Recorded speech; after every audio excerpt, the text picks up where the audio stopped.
when you look at even the Dred Scott case, this wasn't the best segue, but black people, you know, they like to say that, you know, we're treated as second-class citizens. No, you weren't. You don't even get that. You're treated as property. Like, you're treated like less than the Gucci belt, less than the sweater that just came out. So when you look at why white chicks could be different from people dressing up as like in blackface, it's because there is no historical implications of white people or black people doing it to tease white people. I haven't seen it. If you guys want to Google and try to find me a picture in the interim, that's fine. But moving on to Dred Scott, the last thing we talked about in class last week was the Missouri Compromise. I really took my time doing this map. This is probably one of the best maps that I've done since teaching this class. I had a picture up and I tried to do it. But so, remember, Missouri Compromise of 1820 states that nothing over this line, this 3630 parallel, can have slavery, right? So it's like the territories, because before they become states, they're territories, and anything else the United States acquire, nothing can have slavery. So you have the green, which is the free states, most of the colonies, or most of the early colonies.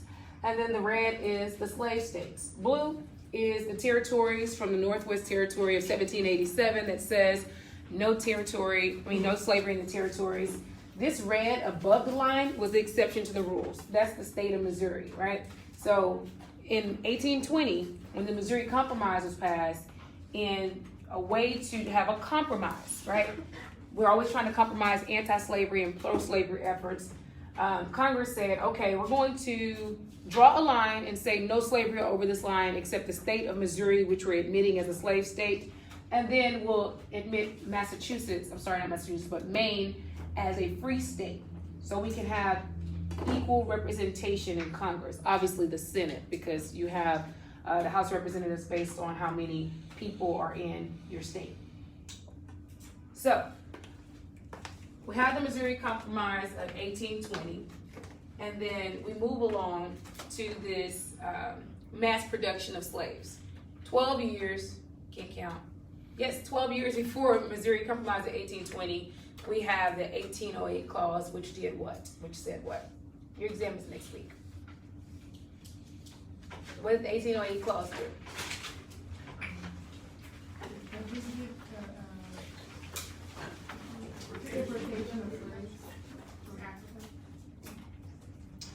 Okay, boom. Say it again. It prohibited slave masters from importing slaves to America. And what was the exception to that rule? What was the penalty? $5 to $10 per day. Right. And when was the 1808 clause passed? In 17 something. In 1787 when the Constitution was adopted. So what they're saying is for 21 more years, we are going to allow you guys to import slaves. But in 1808, we're done. Y'all can't bring in any more slaves. So if you cannot bring in any more slaves, if you can't import them into the United States of America, how does the slavery population grow? You say chattel slavery. What did you say? What'd you say? Okay, the slaves, and therefore by impregnating them, and you know they're breeding slave children, because it's not like they had children and said, you know what, you're half mine, you know, let's go into that. No. So you have children who grew up as slaves, and then you just have the natural progression of life. You know, you have slaves getting married and wanting their own children. Unfortunately, those children became slaves too. So you have an increase in the slave population, even though the 1808 clause says no importation of slaves. With an increase in the slave population, you also have the introduction of the Underground Railroad, and you have slaves escaping to the north for freedom. And so what we had before that was the Fugitive Slave Clause that stated that anybody who runs away, they use the word fugitive, they can be brought back to their masters. And then you have the Fugitive Slave Act of 1793. This is my rundown over the last 3-4 weeks, that states that in order to reclaim this slave, all you need is an oath or affirmation. And if you were caught helping, then you would be fined $500, which I said was what, about $30,000? $15,000 in this day and age? Yes, sir. And then you were saying just the clause gives the right and the law the mechanism, right? Right, so remember, if it's not in the Constitution, then Congress cannot do it. Article 1, Section 8 lists every single thing that Congress can do, but they can't say it word for word what they would do. And I give the example of Congress has the right to make rules of naturalization. What does naturalization mean? Who can become a citizen, who can get their visa, who can get their green card. The Constitution is not going to hold every single requirement for them to do that. So what they do, they created the Immigration and Nationality Act that shows you the rules that you need to become a citizen of the United States, to become a green card holder, to get A through Z visas. Yes, sir. So you said if it's not in the Constitution, Congress can't do it, right? Right. So the Supreme Court, how can they do judicial review if it's not in the Constitution? How can they just get Well, the Supreme Court is not Congress, and Article 3 gives the Supreme Court their powers, and they do have the power to review federal. They have the power to review federal law and state law under certain exceptions, and that's how we get to the third Dred Scott case. Okay. So, did I answer your question thoroughly, or did I just gloss over it? What? Ask me to clarify. What do you need clarification on? So the Supreme Court, I thought they gave themselves the power of judicial review, that it wasn't clearly stated in the Constitution that they had judicial review. What do you mean they gave themselves power? Like they just said one day, oh, we got judicial review, basically. The power to review laws? Let me pull up Article 3.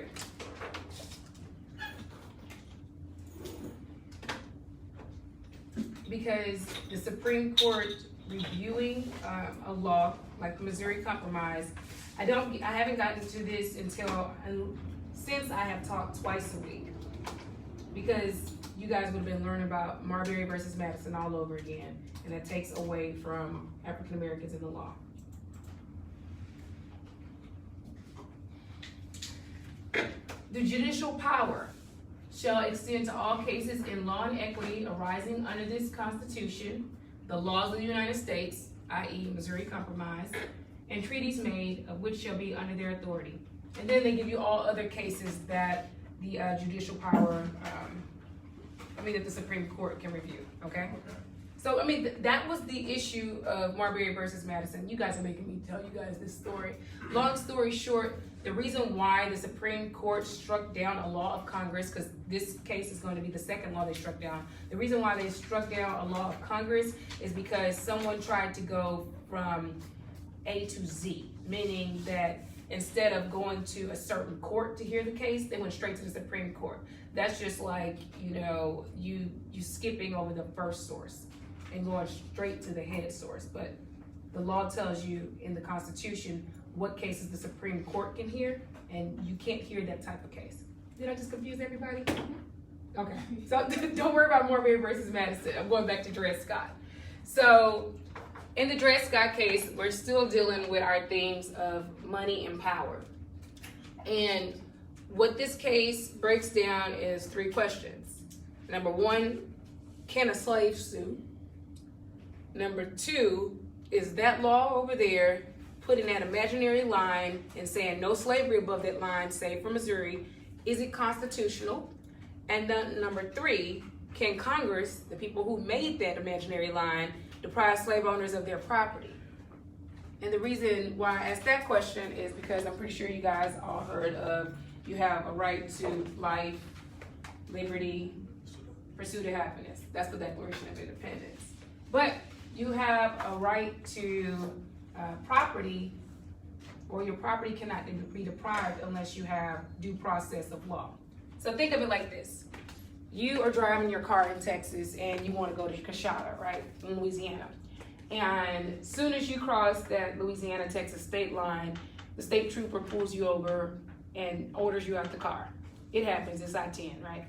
But they order you out the car, and you're like, officer, have I done anything wrong? And they just say, we can't have cars, private citizens can't have cars in Louisiana. How do you guys feel about that? So they take your car, and you just kind of never get your car back. Not like, okay, I'll just cross back over and go back to Texas. They're like, okay, you go back to Texas, but we're keeping your car. You said it's robbery? How do you think the slave owners feel? The federal government robbed these slave owners of their property just because they wanted to go chill out in present day Wisconsin. Got too hot in Texas. They're like, we're going to Wisconsin. We know Green Bay will be here soon. So they go up there. And the law at the time says there's no slavery in the territories, right? And so all their slaves are like, bye. That's number 3. Can Congress deprive slave owners of their property? Because what happens? Like, let's say, not that you want to go up there because of better climate, but your family's just like, we're going up there to Wisconsin because, you know, they're forming a state soon, and I know that we're going to have better bang for our buck in terms of property. You're like, but I got slaves down here. You are forced to literally stay here, right? Because you don't want to lose your slaves. Like, you know, you want to go to Gashada. You want to go gamble. You prefer to take your car so you can, you know, travel back and forth when you want to. You don't want to go on Megabus, but you go on Megabus, right? Because if you go to Gashada in your car, they're going to take your car. So what does it do? Let's just say there was no Megabus. There's only feet in your car. You are restricted from traveling. They're depriving you of your rights. Y'all didn't like that analogy though, did you? But that's how they're thinking of it in the 1800s. Not like that black people are human and, you know, this is an abomination. No, you are restricting me of my right to have slaves. You're trying to deprive me of my property by keeping me here. Now, let's take away the scenario of trying to get away for a better climate and put it into something more realistic. Do I have any military children here? Military families? Okay. How many high schools did you go to? 2? Were they all like in the same city, state? No. Carolina. Did your parents have a choice on where they're going? That's Dr. Emerson. That's Dr. Emerson and Dred Scott.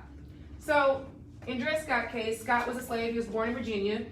He was eventually sold to Dr. Emerson, who was a surgeon in the Army. And Emerson lived in Missouri in the 1830s. As you know, in 1820, Missouri was admitted to the Union as a slave state. And so Emerson, because he's in the Army and he does not get the opportunity, like your colleague moved from North Carolina, and where else did you go to school? In Texas. The U.S. Army sent him to, I think first it was Illinois, which at the time Illinois was a free state, not a territory. Illinois is a free state. So sent him to Illinois, he did whatever he did on base, and then he went back to Missouri. Then he went to Wisconsin, which was a territory. Remember, territories, no slave. Territories are free. That's why I put it in blue. So he goes to Wisconsin and he works, and he takes Dred with him every time he leaves. And so after a while, he leaves Dred Scott in Wisconsin territories, and he goes to Louisiana, I don't know, vacation, and he marries someone named Eliza Sanford, which is how we get Dred Scott versus Sanford, even though it was her brother John Sanford. So he marries Eliza Sanford, and Eliza's like, we need help. And so he sends for his slaves. By this time, Dred Scott is married in the Wisconsin territory, and he has a child, and his wife is pregnant. He goes down, and his wife has a baby sometime within the territories. So the child is born free, allegedly, seemingly, and they come to Louisiana, right? And so at that time in Louisiana, you have Dr. Emerson, his new bride, Eliza, and Dred Scott's family. Dred Scott and his wife, who were slaves, one child was a slave, and then a child that was born into freedom because they were born in a territory. Eventually, the family moved back to Missouri, and Dred Scott's master, Dr. Emerson, dies. And like all of our stories in African Americans in the law, someone was either promised freedom, or they overheard it, or they tried to sue for freedom, like Dred Scott. So he sues Eliza for he sues Eliza for freedom, and he loses. But before we get to that, because this is the very big part of our first case with Dred Scott, Eliza leases the Scotts. I don't know why she leased him. Maybe she didn't have that much work to do in the house. Maybe she could have used the extra money, but you got the Simpsons across the street, And they're like, we could use extra labor. So she leased their service. She's like, cool, you can use my slave at $10 an hour. Lease the service to them, right? And so eventually Scott sues for freedom. He sues Eliza, and this is case 1. He sues Eliza for freedom and he loses. Does anybody know why? He loses because, and this is the crazy thing, he could not prove that he was a slave of Eliza. That's the issue of standing. So, he files this lawsuit. He's like, I'm Dred Scott. I'm a slave of Eliza. They took me to a free territory, and based on precedent means prior cases. Look up Rachel and look up Winnie, that's on your blackboard. The Rachel and Winnie cases pretty much stated that same set of facts. You have a slave that's here in Missouri, goes into the territory, the free territories with her master who was in the army. She goes back to Missouri, sues for freedom, wins. Missouri Supreme Court at the time is just like, look, you kind of forfeited your rights to that slave when you took them to freedom, right? Much like if you took your car to Louisiana, you forfeit that car when you take it over. Dred Scott was like, okay, I'm about to use the same argument they used in Rachel about 20 years prior. Cool, we got it. But in order to sue, he had to prove that he had standing, meaning that he could bring the suit, that he was a slave. How you gonna sue to be released from slavery and you can't even prove that you were that person's slave? That's what the court said. That because Scott could not prove that he was Eliza's slave, then he lost due to a technicality. When people don't want you to win, they'll find a way. Everybody clear on Scott case number 1 and why he lost? Okay. Second case is Scott versus John Sanford. Why are we suing John Sanford and not Eliza? Because Eliza got tired. And so she said, here, brother, happy birthday, here's my slaves, right? And so John Sanford lives in New York. He's a citizen of New York. And Scott is a citizen of Missouri. This is the big part that I want you guys to write down. Can Scott sue?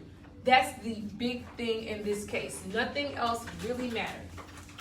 Whenever you bring a lawsuit, you have to figure out first, do you have standing to sue?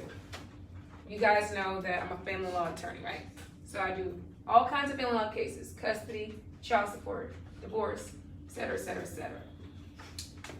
Let me put it into perspective about standing to sue. So you have a mother and a father, right? The mother, you obviously know that that's her biological child because she gave birth. You know that the father is a biological father because he got a paternity test and it came back as 99.999, whatever. But let's just say the father dies and his best friend wants to sue for custody. Custody for what? Like custody to do what? He's just like, oh man, I know that John always wanted children, and so I want to make sure that that child has, a good father in his life. What kind of standing do you have to bring suit to sue to be that child's other parent? You see what I'm saying? It's a random person. Now, the law does allow some people to sue for, we don't say custody, conservatorship, but you have to have standing. You have to have the ability to bring that lawsuit. If you guys were walking across the street, right, and you saw someone get hit by a car and you got shot, and then you wanted to sue the person who hit the person in the car, and you just like, oh my God, I'm suing. Why? Because, it frightened me. Where's your standing? You're not the person who got injured. You're not the person who caused the accident. You're inserting yourself into the suit. In Scott's case, what the court should have decided was, does Scott have the ability to even bring a lawsuit, right?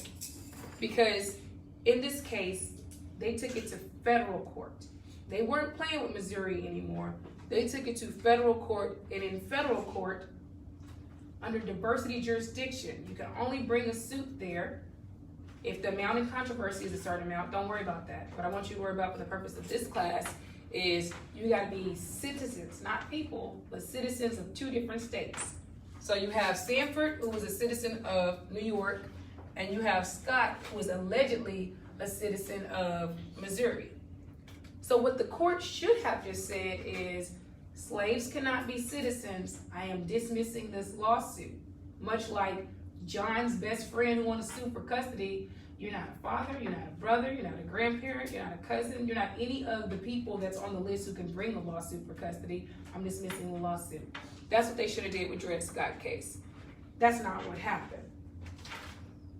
So in Dred Scott's case, what they did was the Chief Justice who wrote the opinion, they went through several reasons why African Americans were not citizens.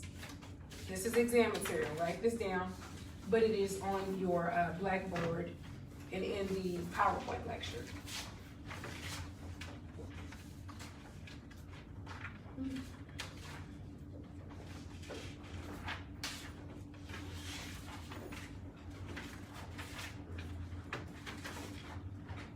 So, in the 1800s, opinions were much longer than what they are now.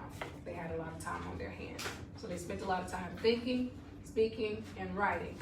And so instead of just saying that Dred Scott is a slave, slaves don't have rights, slaves are citizens, slaves are property, goodbye, they said, let me just tell you. Dred Scott's lawyers are giving certain types of arguments on why Dred Scott should be free, on why he is a citizen, right? And the lawyers for Mr. Sanford said, none of this applies. You want to use the Native American argument. So how are Native Americans treated differently than Africans at the time? And what the court said was, although both races are uncivilized, the Indians' territory is recognized as an occupancy. And they have some limited form of government that's recognized by the United States. So first, what they did to say that blacks will never be citizens is to compare them to Native Americans. Then they compared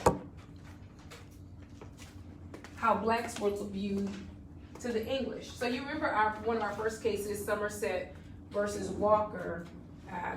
In that case, he was taken to England by his master, and then at the time, it was at 1772, England was like, yeah, no, we don't recognize slavery here anymore. I know y'all do that in the 13 colonies, but we don't recognize that here, so we're just going to free him, right? But before that, obviously, Great Britain recognized slavery. So what the Supreme Court said was England engaged heavily in the slave trade and regarded the slaves as property, capturing them from the African coast and selling them where they could make a profit. So they're saying even though it did not eventually work for England, initially they thought of Africans as property and making a profit. Then they trickled down to how they were looked at in the 13 colonies. And because I imagine Dred Scott's lawyer said, well, same thing that Mumbet lawyer was saying, well, all men are created free and equal, and the Declaration of Independence say that, you know, we hold these truths to be self-evident that all men are created equal, right? And so what the Supreme Court said in response to the 13 colonies argument was like, yeah, I know the Declaration of Independence say that all men are created equal, but come on. These were like the best white scholars of our country. Of course they're not talking about the black people. Like, how dare you insult them to think that our best white scholars were referring to black people as well? So then you have the lawyers arguing, okay, well, what about in the United States Constitution? How were they viewed then? And so the Chief Justice was like, okay, this is easy. If we cared about Africans at the time, we would not have created the 1808 clause, giving you 21 additional years of importation. We would not have created the 3/5 compromise, which stated for every 5 black people, only 3 of them will be counted. And we would not have created the fugitive slave clause saying, if they run away, they'll be returned because that's your property. So no, even the framers of our United States Constitution did not regard black people as citizens. Last thing they said was, these are the lawyers for Dred Scott just pleading to the court. Well, look, the North has gotten rid of slavery, so obviously they recognize some kind of social and legal importance of black people. And the court was like, okay, this is not as easy as, you know, pointing out the Constitutional Declaration of Independence, But the only reason why the North got rid of slaves is because they didn't really need them. Like, we didn't need the mass production of people. They didn't need all those people. You know, we're dealing with the Irish and the Italians coming over, so we don't need, you know, field labor. That's the only reason why they got rid of black people. Not because they respected, not got rid of, but that's the only reason why they abolished slavery. Not because they respected them, they just didn't need the labor force like they do in the South. So, after going through the Native Americans, how England looked at black people, how they were viewed in 13 colonies, Declaration of Independence, U.S. Constitution, they said, after all that together, we're just gonna have to say that persons of African descent will not ever be citizens of the United States, but we don't believe that they're citizens of the United States and they do not have standing to sue in this case. So this freedom that you're suing for, I can't hear your case because you can't even bring this into court. You're a slave, you're not a citizen. So they dismissed that suit. And then they answered other questions. They were just like, because the lawyer for Sanford was like, and what about that Missouri Compromise that take away our slaves if we go above that imaginary line? They're like, oh, okay, yeah. No, we're gonna strike that law down too. That's not constitutional. Congress can't deprive you of your property without due process. As a matter of fact, Congress, you can't stop the slave owners from going over this line into the free territories with their property. You just take in their car when they cross the Texas-Louisiana border. Happy Valentine's Day. Any questions about Dred Scott? It's a hard case. This is considered the worst case in the history of the United States. And can you see why?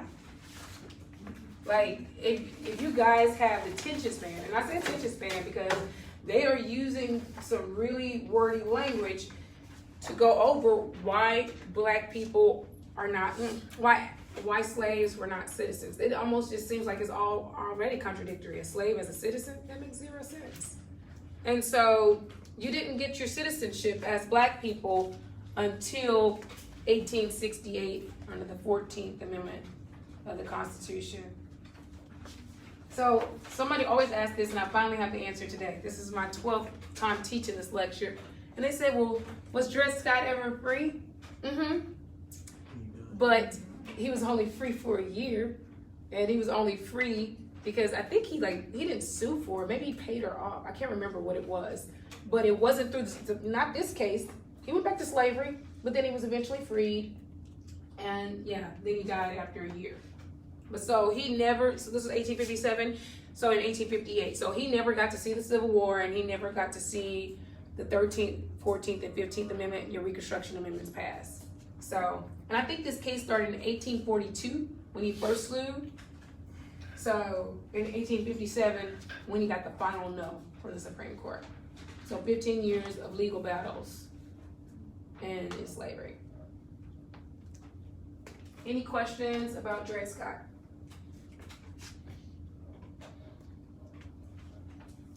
Any lifelong questions, anything?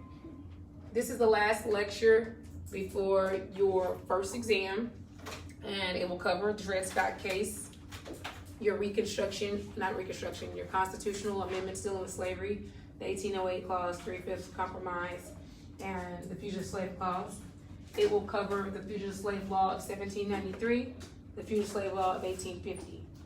It will cover the Missouri Compromise of 1820, the Kansas-Nebraska Act of 1854, which is on your blackboard. We did not discuss it, but it's on your blackboard.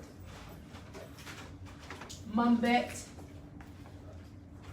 Quackwalker, Somerset, Creek versus Pennsylvania, personal liberty laws. Am I missing something? I believe that's it. I'm thinking about hosting an exam review Monday at my office or sometime next week at my office. If you are I'm gonna put it on the blackboard. I gotta find a date that I'm available. But if you are unable to make it, I will stream it live, or I'll probably do what I've done when I did an exam review, like going over the exam afterwards. I'll just make the video, and you guys, it'll be uploaded to YouTube or something, and I'll include the link. okay? If you have written your press release statement for the governor of Virginia, please write your name here, whether you typed it and you emailed it or you have it written. And that's all. Y'all enjoy your holiday, and the exam will be next week. It'll be next Thursday, so don't come to class, okay? Oh, and please take the cookies and brownies. Yeah. Mhm. Yeah, do we turn this? Yeah.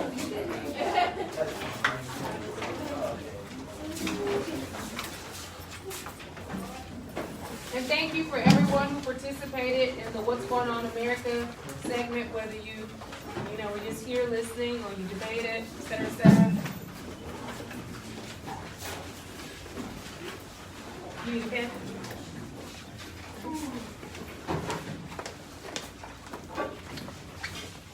Thank you. Thank you.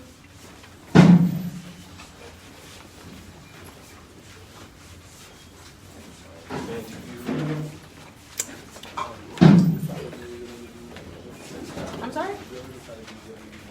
You were playing spades in my class. You admitted to it. I think that you will have other opportunities. Uh-huh.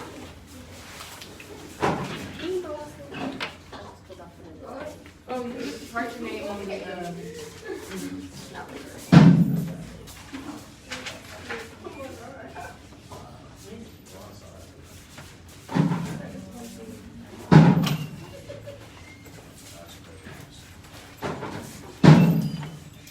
So if we read, we get 2 points?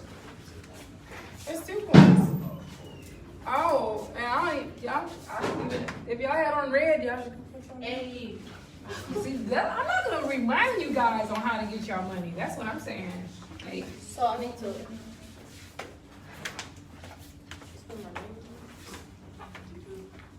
So we put our name on there just for everything. So you would get 3 points. So put your name to the power of 3 then. Or put the power, Yeah, like third got power. you. That makes sense. I'm gonna put that in the check mark. Just like yours. So you will get 2 points. Because you have, I'm looking at your paper that you have. Is that your paper? Okay, so you have a paper and you have on red. I actually do my points Yeah, for that's certificate, giving it to him to say. Is somebody? Okay. I was like, is somebody take my pen? Also, I sent you an email yesterday. That was you? Yes. Okay. So my February is a really horrible month as far as trial mediation. So I'm trying to work out those days to see when it's 7:30. You don't remember it at 7 o'clock? But no, I'll do it. Let me just figure out which days work better. I'll try to reply to you either today or tomorrow. All right, no problem. Professor, Yes, sir. my favorite fish Valentine's since today's Valentine's Day. It's called what? I called him Valentine, but it's just a Aw. regular since he was pink and red. That's nice. Thank you. You're not getting an extra point for that, though. No, I'm just no, I'm for red. That's all I need. My 1 good point.